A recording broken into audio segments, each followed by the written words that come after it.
Bienvenue dans Biz Kitchen. J'ai le plaisir de vous emmener dans les coulisses des collaborations les plus réussies entre les grands groupes et les startups pour comprendre les ingrédients d'une relation qui crée de la valeur pour tous et qui dure.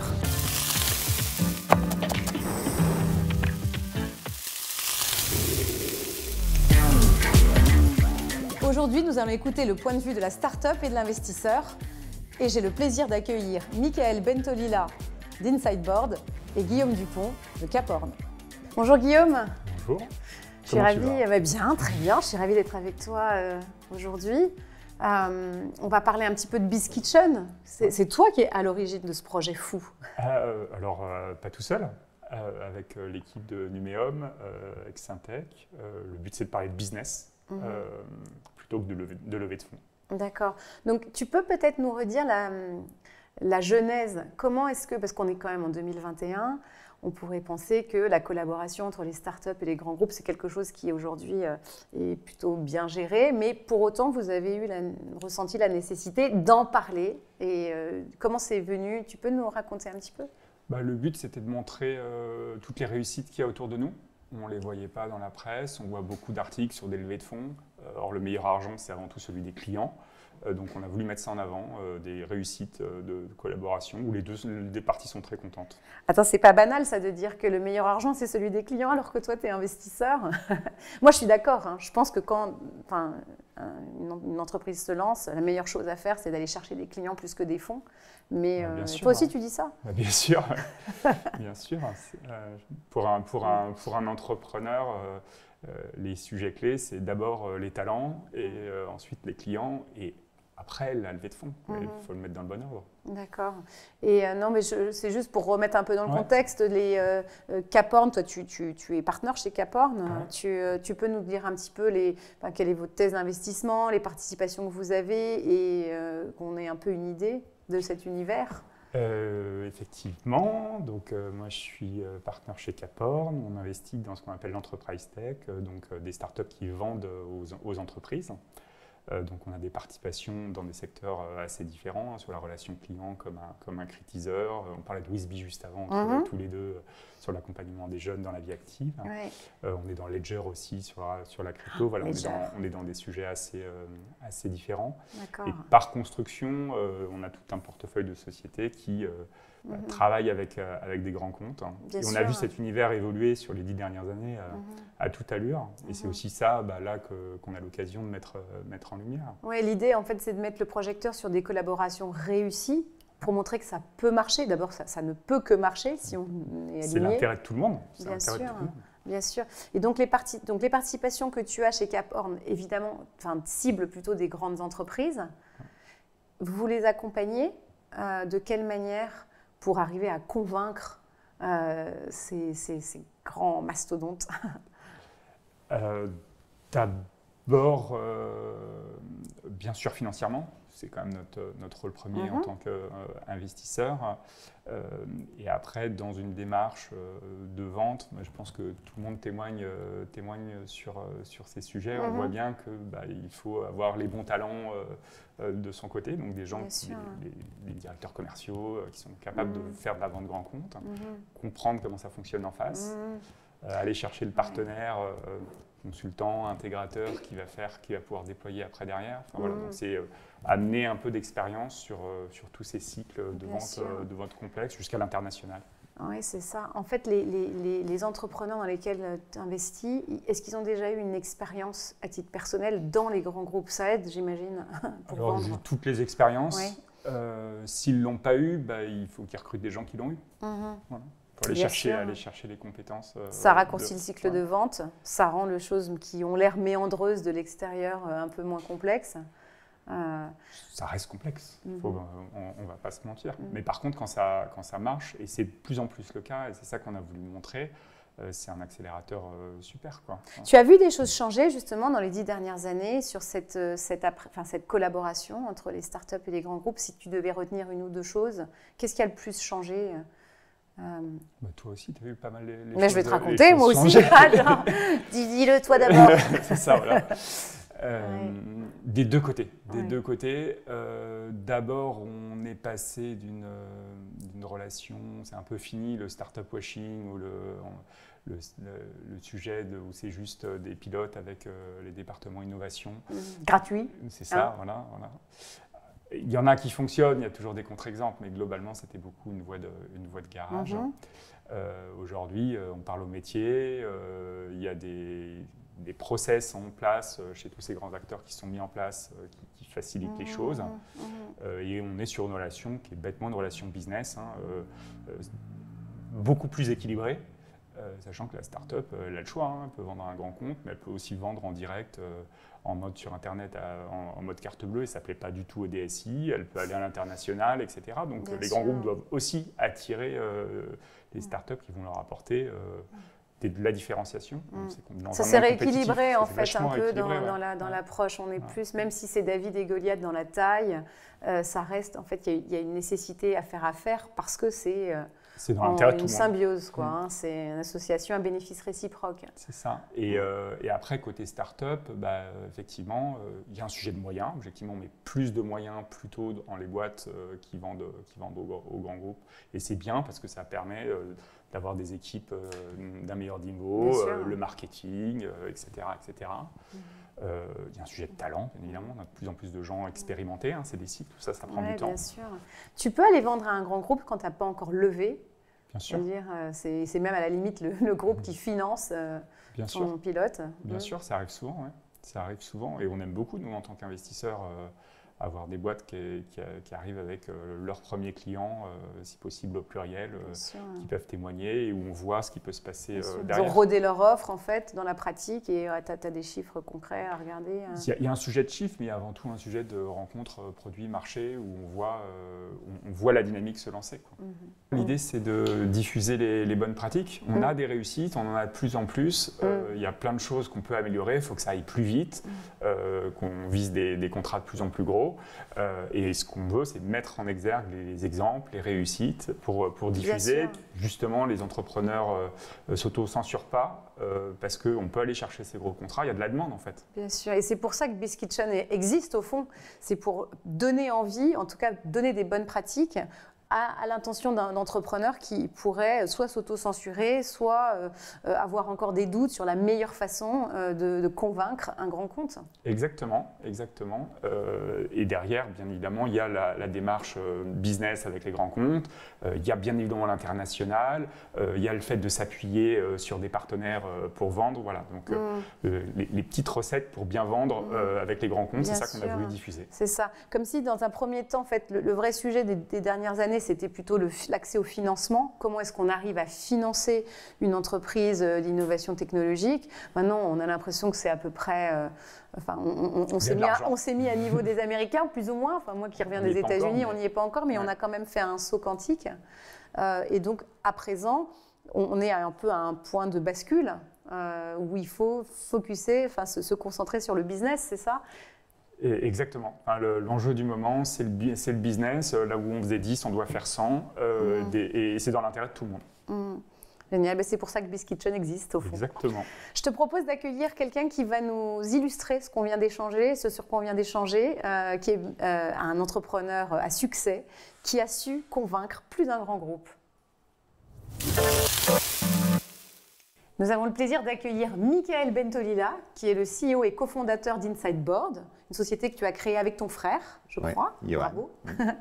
C'est bien de créer une boîte en famille.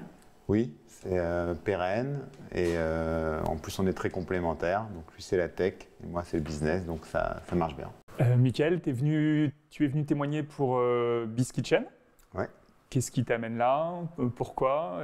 Qu'est-ce que tu espères, toi, en tant qu'entrepreneur, trouver dans ce programme? Donc, qu'est-ce qui m'amène là? C'est déjà la notion de transmettre. Si moi, j'avais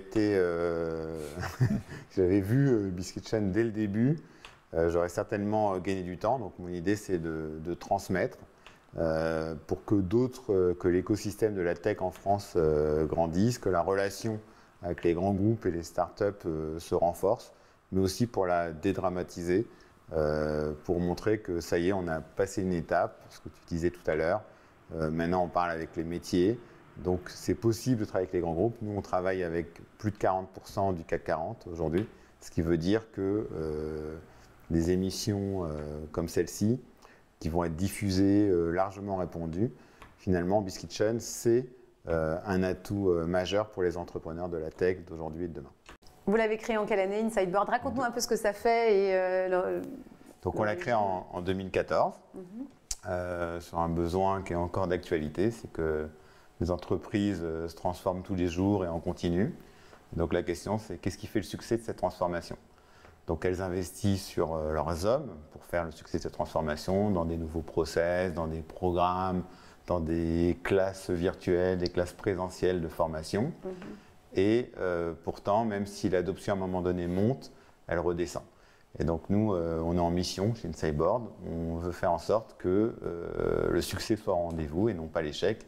Donc la méthode qu'on utilise chez Insideboard, c'est tout simplement de s'appuyer sur les équipes, de dire voilà, on va s'appuyer sur le succès de vos équipes, ça c'est le premier point, et on va poser la question aux donneurs d'ordre, et là on va parler des grands groupes dans l'entreprise, c'est quoi le succès que vous attendez de vos équipes? On traduit ce succès en KPI, et comme on est dans le futur of work aujourd'hui, où on a appris que l'homme est un animal social, il ne peut pas vivre sans communauté.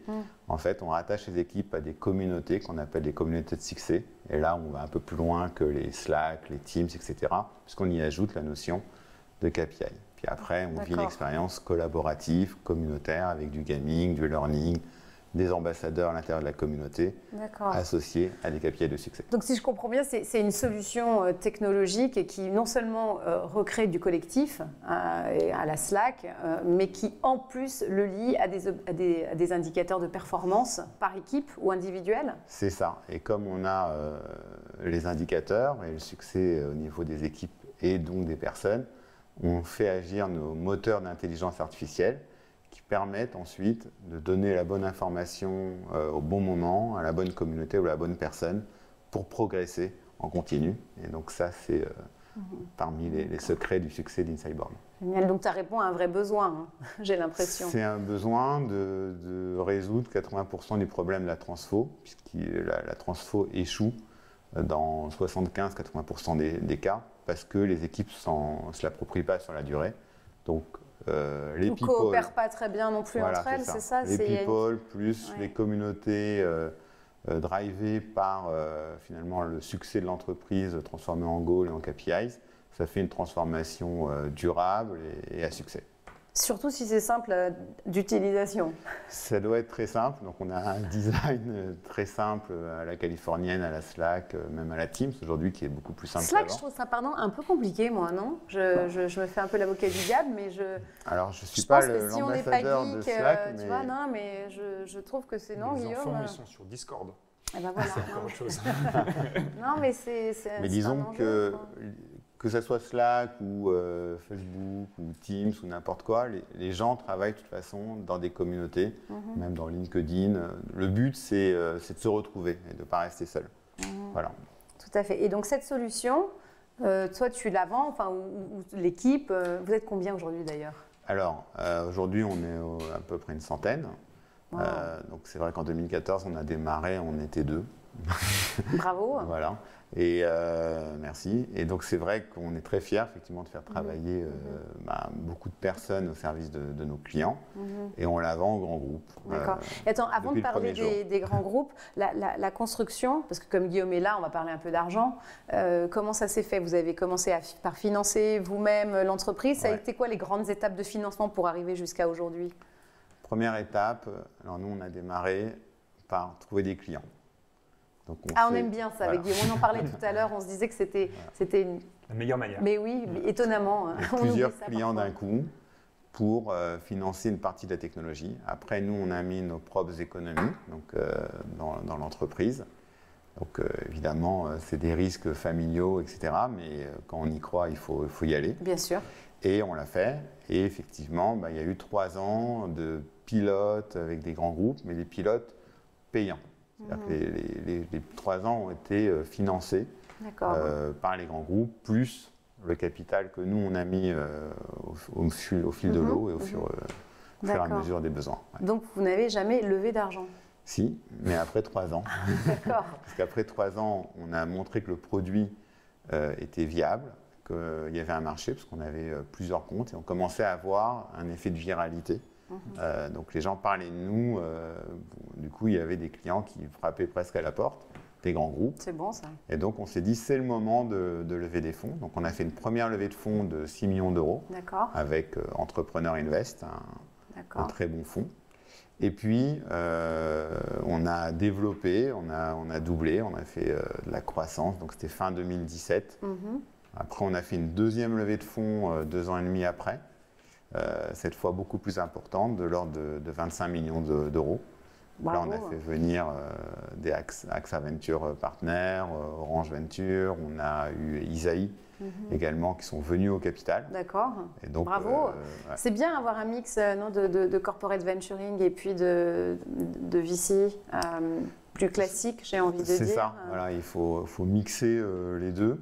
En fait, aujourd'hui, les corporate ventures sont aussi agiles que des VC. Qu'est-ce que tu en penses, Guillaume? Pardon, je fais une petite pause pour demander à l'expert financement, non? Parce que les fonds de corporate venture, ils ont beaucoup changé aussi, non? J'ai l'impression. Ça fait partie de l'évolution du paysage. C'est intéressant de s'appuyer sur eux pour le business aussi. Parce que quand on veut naviguer chez des grands comptes, tu citais Orange, quand on a des gens qui ont des intérêts communs, qui connaissent bien ces acteurs-là de l'intérieur, ça peut être aussi des ambassadeurs en plus. Absolument. Et avec les 25 millions, et on va en finir là avec le volet financement, ça t'a permis de financer quoi? La tech, le développement international, c'était essentiellement dédié à quoi? La tech. Je suis curieuse, pardon. Tech. Mais... Développement de la base client et puis développement de l'international, Europe et USA. D'accord. Donc ça, c'est depuis avril 2020. On est encore, on a fait la moitié du chemin. Donc là, on a beaucoup investi. Et maintenant, on est dans la phase d'exécution. Donc ça tombe bien, il y a eu le Covid entre-temps. Et malgré tout, on a eu du succès, de la croissance. Et on a continué à recruter. Donc pour l'instant, là... D'accord. Ça se passe bien. Bon, ça, tu sais, BizKitchen, aujourd'hui, on est en train d'essayer de regarder avec ce programme qu'est-ce qui fait, au fond, le succès de la collaboration entre un grand groupe et une jeune entreprise comme la tienne. Toi, tu en es un excellent exemple. Et j'aimerais qu'on essaye de comprendre ce qui a bien marché quelque part. Tu vois, qu'est-ce qui fait que, tu dis, on a tout de suite eu des clients? C'est parce que quoi, vous êtes des super bons vendeurs à la base, au-delà d'avoir un bon produit, ça fait partie de votre ADN, ça? Alors, non, mais il faut oser le dire. Définir bon vendeur. Ce qui est sûr, c'est qu'on avait de l'expérience, moi, des grands groupes. Pour y avoir travaillé? Pour y avoir travaillé, mais aussi, c'était aussi notre deuxième start-up. Donc, on avait déjà vendu. Nous, on a toujours attaqué les grands groupes. C'était notre. D'accord. Donc, c'est la face nord. Bon, c'est vrai. Alors, il y a une question de posture. C'est-à-dire qu'on parle de vente par la valeur. Et donc, on vend un produit qui a de la valeur. Attends, mais déjà, comment tu arrives à identifier le bon interlocuteur? Parce que c'est assez méandreux parfois, non? Pour l'extérieur. Donc ça, c'est lié aux besoins du marché. Tu crées ton produit parce qu'il correspond à un besoin de marché. Et donc, la question, c'est qui sont les acheteurs de ce marché? Et à partir de ce moment-là, effectivement, on va adresser, chercher. Donc là, il y a des salons. Il y a son réseau, il ne faut jamais ignorer son réseau. Tous les entrepreneurs démarrent avec son réseau d'amis. Ce n'est pas forcément eux qui sont les premiers acheteurs. Tu as un ami chez Orange, un ami chez Carrefour. Chez Orange, et tu dis voilà, moi, bon j'adresse la conduite du changement qui s'occupe de ça chez toi. Qui est la personne toi, chez toi que tu peux m'introduire. Et il t'introduit parce que ça ne le dérange pas de faire cette mise en relation.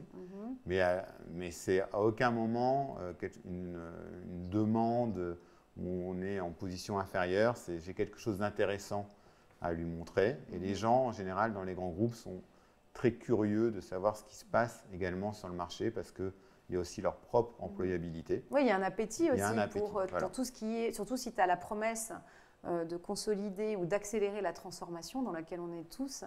Forcément, j'ai l'impression que tu... Et le fait d'être focalisé. Ça, j'ai appris ça dans mon ancienne boîte et dans mon ancienne start-up, c'est-à-dire que le marché peut être très large et dans la transfo, elle est partout. Donc nous, on s'est dit, on va plutôt adresser ce qui marche très bien en ce moment. Donc à l'époque, c'était tout ce qui était lié au programme de transformation de la relation client. Et donc le cheval de Troie, c'était Salesforce. Il y avait donc aussi toute la relation client en général. Donc on allait voir plutôt les directions marketing et les directions commerciales. D'accord. Et ensuite, on a vu les directeurs financiers, les directeurs achats. Donc on a vraiment fait ce chemin de verticalisation plutôt assez tôt, tout en étant ouvert aux autres rencontres. Il y a un truc intéressant dans ce que tu racontes, c'est le nombre d'interlocuteurs différents. Et dans le chemin jusqu'au contrat, qu'il y a entre le premier que tu vois, qui a un intérêt, et après derrière, jusqu'au contrat, jusqu'au paiement. Alors là, il y a... Donc nous, en fait, on a suivi au départ notre instinct, mais après, aujourd'hui, j'ai découvert qu'il y a des méthodes de vente qui viennent des USA. C'est Monsieur Jourdain. Donc je donne tout de suite le nom de la méthode de vente pour faire gagner du temps aux start-upers. C'est Customer Centric Selling. Customer Centric Selling, ça marche ça? Ça marche bien, c'est une méthode très simple. Il faut trouver un champion. Ce champion nous présente aux différents interlocuteurs. Donc nous, c'est ce qu'on a fait, mais sans connaître ces étapes, on l'a fait un peu naturellement. Et une fois qu'on a vu tous les interlocuteurs, on propose ce qu'on appelle un deck de valeur, où on a la solution Insideboard proposée au client dans son contexte. Et du coup, puisque c'est dans son contexte et que c'est adapté, souvent il y a une validation par l'ensemble des acteurs.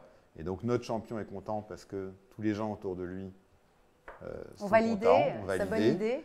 Et du coup, on peut passer à l'étape suivante. Combien de temps prend le cycle de vente, par exemple sur un client particulier, dans les premiers, c'est ce qui nous intéresse, hein, entre la première fois où tu as demandé à une personne que tu connais de te recommander, jusqu'au moment où ça monte au COMEX ou à la personne qui décide, combien tu as compté de temps? Alors là, il faut être clair. Et patient. Un grand compte, c'est long et il faut être patient et il faut avoir du temps. Donc c'est pour ça que la trésorerie est un sujet à un moment donné. Il y a des moyens de la raccourcir, on pourra en parler, mais la moyenne, c'est que sur un contrat inférieur à 100K, on va être autour de 6 mois de contractualisation pour démarrer un pilote. Donc il y a 6 mois où il se passe en apparence rien, mais en général c'est 6 mois assez intenses où justement on fait des allers-retours avec le client, on rencontre l'ensemble des acteurs. En fait, ces 6 mois, ils sont précieux, puisque si on a loupé un des acteurs, donc les acteurs, c'est simple, il faut voir les acteurs du métier, donc ceux qui sont décisionnaires autour du métier. Il faut voir, à un moment donné, se faire connaître de la direction des achats ou comprendre le processus achat. Donc les grands groupes aujourd'hui ont des chartes, sont équipés, ils savent qu'il y a des startups. C'est transparent tout ça? On peut le lire en ligne? Enfin, je veux dire, ou alors il faut rencontrer les gens qui te racontent? Alors en ligne, non, c'est pas si simple, mais les personnes peuvent nous mettre en contact avec les achats assez tôt. Et puis, on est dans le SaaS, Insideboard, c'est une plateforme digitale, donc très vite rencontrer les gens pas l'innovation, les gens de l'IT, les DSI, parce que c'est eux qui vont brancher les tuyaux à un moment donné. Donc, il ne faut pas que ces acteurs soient en dehors du processus, sinon la vente peut capoter, y compris le dernier jour des 6 mois parce qu'on n'a pas vu un des acteurs. Donc ça, on l'a tous expérimenté. Ça veut dire que ça dure plus 6 mois, ça dure 7 mois, ça dure 8 mois, ça dure 9 mois. Et là… Tu disais qu'il y avait une méthode ou un moyen de raccourcir. Dis-nous ton secret. Ta secret sauce, comme on dit dans les Le moyen de raccourcir, c'est de se donner des règles, c'est-à-dire de dire, voilà, si on fait une vente entre 50 et 100K, on va se dire la vente doit durer entre 6 et 9 mois. Si on dépasse ce délai, on n'est plus là-dedans, c'est-à-dire qu'on va faire appel aux achats. Ça peut donner lieu à un appel d'offres. Et donc là, on va pouvoir vendre un contrat à 300, 400, même 500 000 euros directement parce qu'on a fait un contrat de 18 mois dont la vente a duré 18 mois, mais qui peut durer 36 mois. Donc il y a des entreprises qui font ça aujourd'hui. Je vais faire une remarque toute bête. Parce qu'il y a quelque chose qui dégage là, c'est qu'il aime vendre. Bah oui. Ça paraît idiot, mais en fait, c'est hyper important. C'est vrai, c'est la base.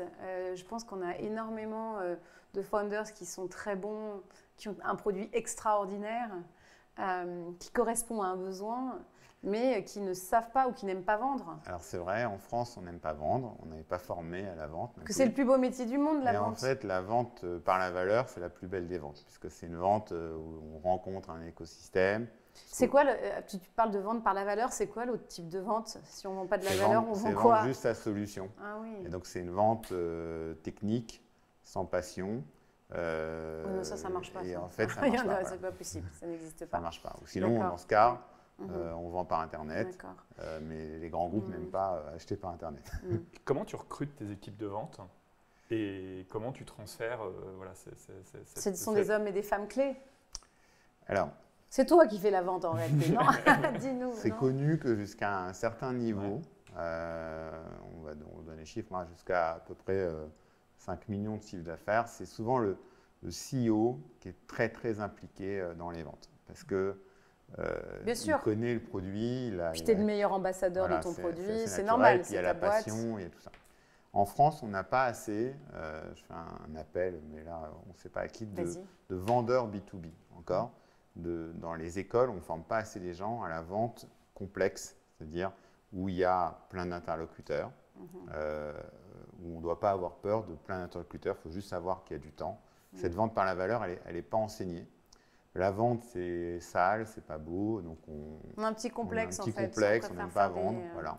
Ouais. Et donc, il manque de vendeurs. Donc, nous, on les a formés. Mais il n'y a rien de meilleur en réalité que d'apprendre sur le terrain. On a des vendeurs qu'on a formés dès le début.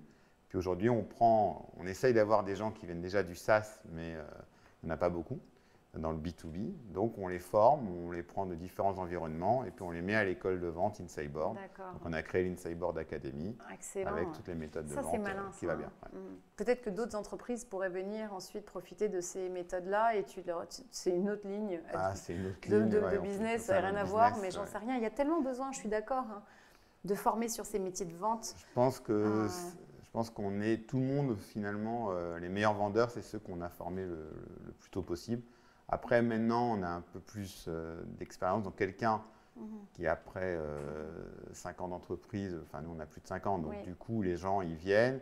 Il y a déjà des clients, il y a déjà de l'expérience de la vente. On a ce qu'on appelle le Sales Enablement. Donc, on a tout le package des sales. Donc, quand ils arrivent… Le playbook. Voilà, ils ont le playbook. Voilà. Avec les questions types, les méthodes types, il y a les scénarios de vente. Donc, tout ça, ça met du temps à se construire. C'est passionnant, c'est vrai. Qui fait les formations dans ton académie? C'est une équipe dédiée en interne. Ouais. D'accord. Ce sont des killers de la vente qui adorent ça et qui transmettent la passion de vendre. Ils sont plus vendeurs, eux. Ils sont devenus formateurs. Mais effectivement, on peut aussi l'externaliser. On s'est fait aider de consultants autour de la méthode. Ouais. Et alors, une fois que tu as vendu, parce que ça, c'est déjà un énorme morceau, et je suis d'accord, c'est important qu'on ait passé du temps là-dessus, parce que ça fait partie d'une bonne collaboration, commence par une bonne vente. Quand le projet se met en place, donc ça y est, le pilote commence, qu'est-ce qui, dans ton expérience, fait que c'est fluide, ou une erreur que vous aviez faite et que tu ne referais plus?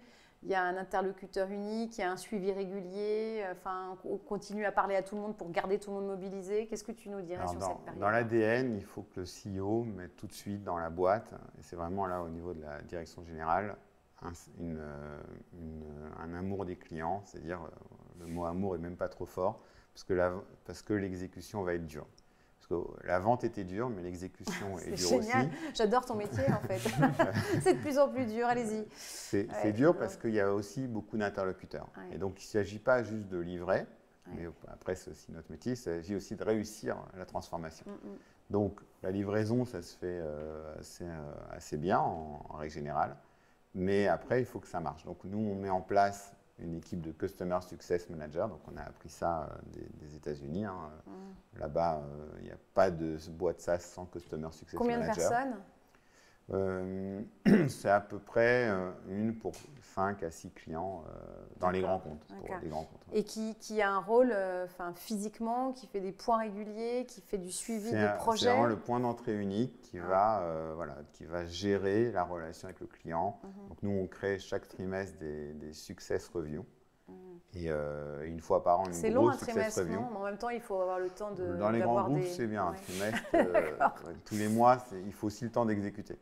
Donc, un success review, c'est qu'est-ce qui a bien marché, qu'est-ce qui a moins bien marché et comment on s'améliore. Donc, il faut être toujours dans. Je pense que le grand groupe, il ne faut pas le prendre comme quelqu'un qui fait juste acheter un service, il la paye. Et maintenant, c'est non, bon. Quoi. il est prêt à évoluer. C'est vraiment une logique d'amélioration continue qu'on doit avoir dans les boîtes. De même que les sales doivent l'avoir, l'expérience qu'on a avec ce client doit se transmettre dans toute la boîte.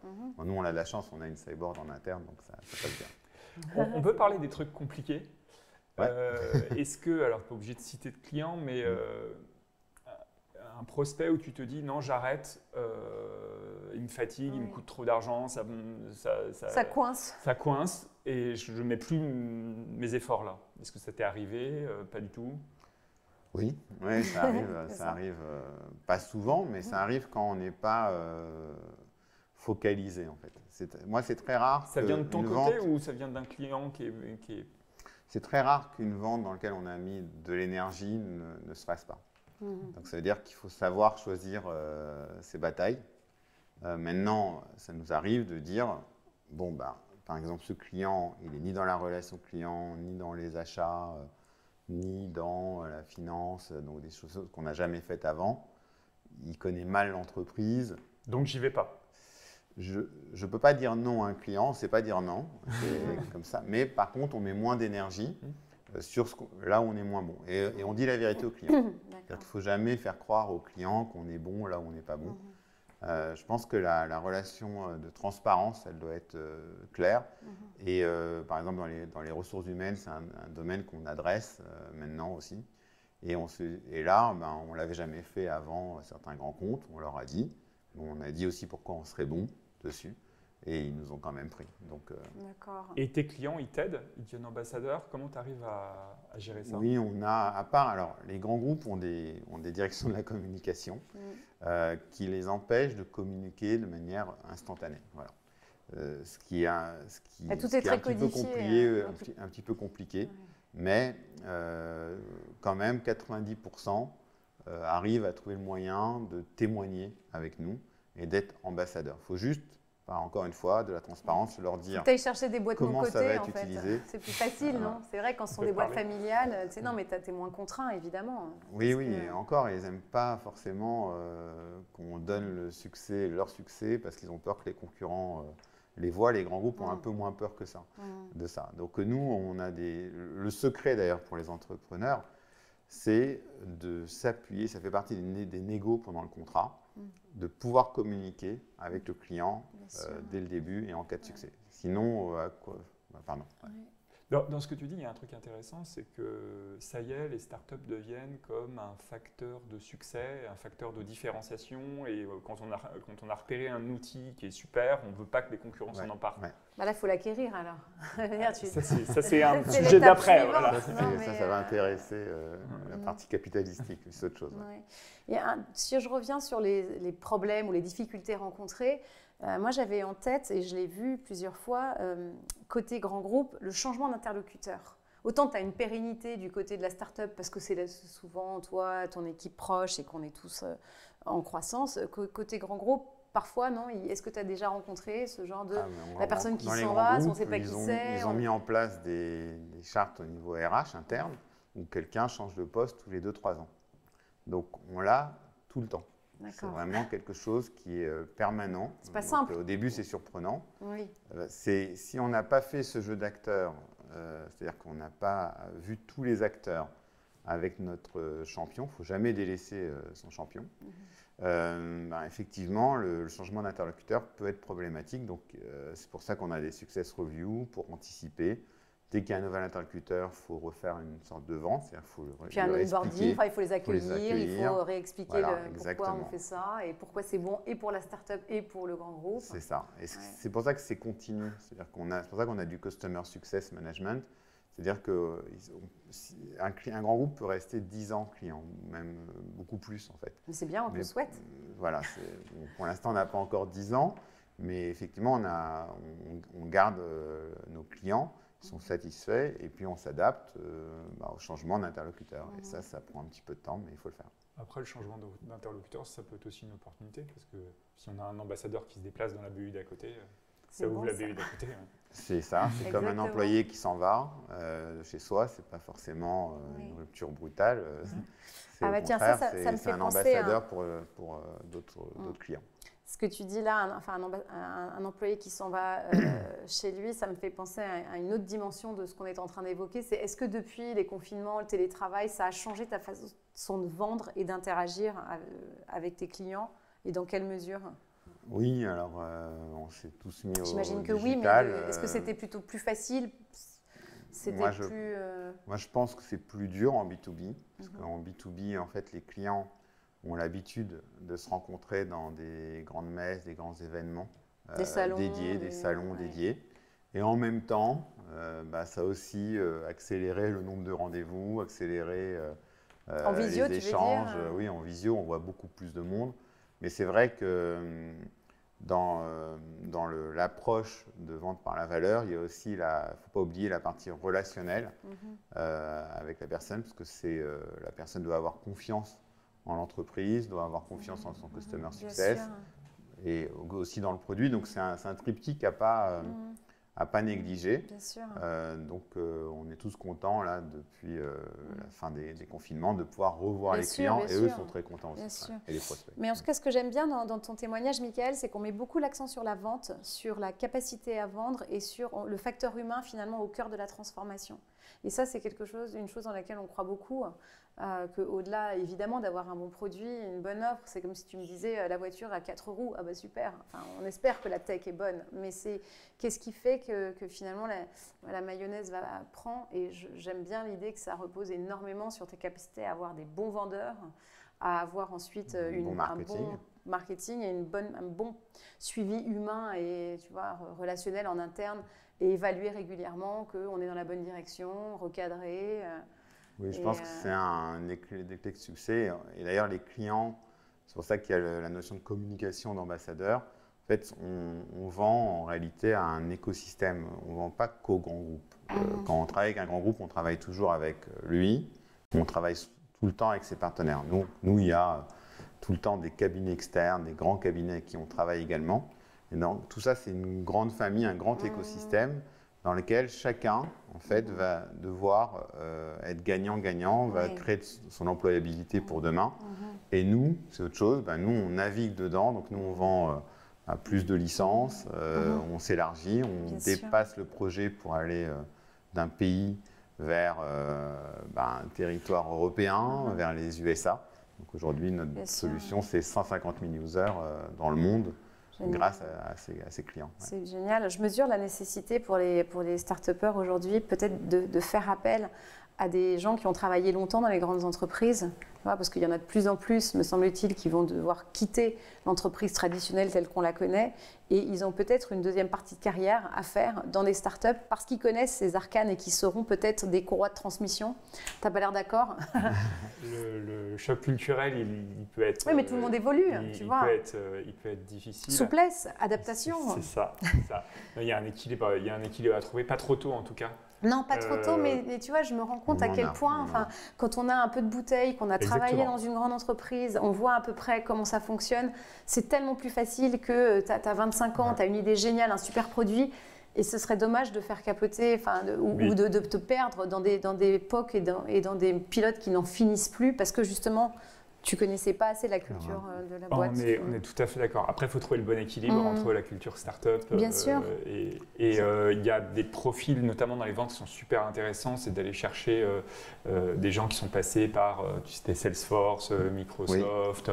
Voilà, c'est des écoles de vente. Même pour eux, le choc est dur au début. Et même, voilà, c'est ce que j'allais dire. Même pour eux, le choc. C'est pour ça qu'il faut une école de vente interne. Parce que tu n'as pas en France une palanquée de vendeurs. Un autre point dont on n'a pas parlé, c'est le marketing. Comment tu fais pour te faire connaître, pour faire reconnaître auprès de ces grands acteurs? Ouais. Alors, quand on parle de marketing dans une startup, c'est le branding et la viralité chez d'autres clients. Donc, nous, on a été focalisé sur des verticaux. Donc, on a attaqué un client qui avait besoin de déployer Salesforce et de réussir l'adoption de Salesforce. Une fois que ce client a été un succès, on a typiquement communiqué avec ce client et été voir d'autres clients qui avaient aussi des enjeux d'adoption et de succès autour de leur programme Salesforce. Et comme ça crée une boule de neige sur un marché. Et aujourd'hui, on adresse c'est 70% de notre chiffre d'affaires autour de clients qui ont des enjeux de relations clients, de mise en place de Salesforce, d'adoption autour de Salesforce, d'amélioration de leur relation client en règle générale. Et donc, ça marche bien là-dessus. Et comment tu les as trouvés? C'est Salesforce qui t'a donné, les contacts, c'est ton client qui t'en a présenté d'autres? Donc déjà, on a créé les premiers témoignages marketing. Une fois qu'on a fait ça, on a été voir Salesforce, effectivement. Et puis on a été voir des partenaires qui travaillent avec Salesforce pour faire partie de l'écosystème où on trouve ses clients. Donc Salesforce a une grande messe qui s'appelle Dreamforce. Donc on a été à Dreamforce au milieu des clients et avec Salesforce et on a rencontré nos premiers clients comme ça en investissant. Donc on a vraiment mis de l'argent de l'entreprise dans tous les événements autour de Salesforce. La gestion de l'écosystème, c'est un élément crucial dans tout ce que tu racontes, que manifestement vous gérez très bien. Tu m'avais parlé du Gartner. Qu'est-ce que vous avez fait avec eux? C'est le deuxième axe du marketing, parce que le marketing est fait pour déclencher les ventes. Ce n'est pas que le branding.